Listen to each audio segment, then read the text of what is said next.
And now to the one and only exclusive, one man's amazing story of survival. He endured 2 hurricanes back-to-back and a critical leg amputation. Local 10 News reporter Cheyenne Malone has the exclusive.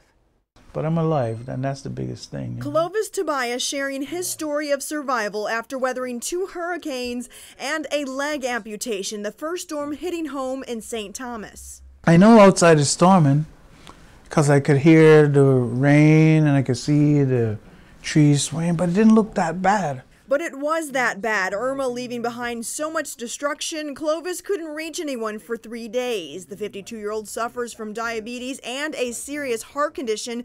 He needed medical care. Only patients at the hospital in St. Thomas were being evacuated. Clovis was then taken to Puerto Rico, where he learned his leg would have to be amputated. I already got my amputation, and then I found out that the hurricane is going to come to Puerto Rico directly, and it's going to be a Cat 5, just like in St. Thomas. It's very simple. I just said I'm coming because you don't want anybody, and particularly not one of your closest friends, to go through an experience like that alone. Longtime friend Ellie Feingold, who lives in Dallas, flew to Puerto Rico to be by Clovis's side.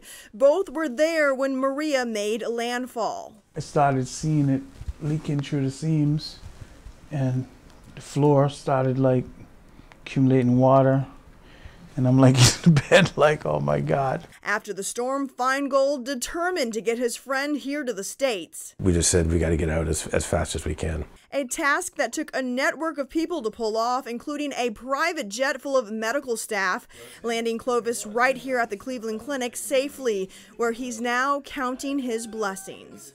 Been through a lot. Maybe God got some other plan for me. Reporting in Weston, Cheyenne Malone, Local 10 News.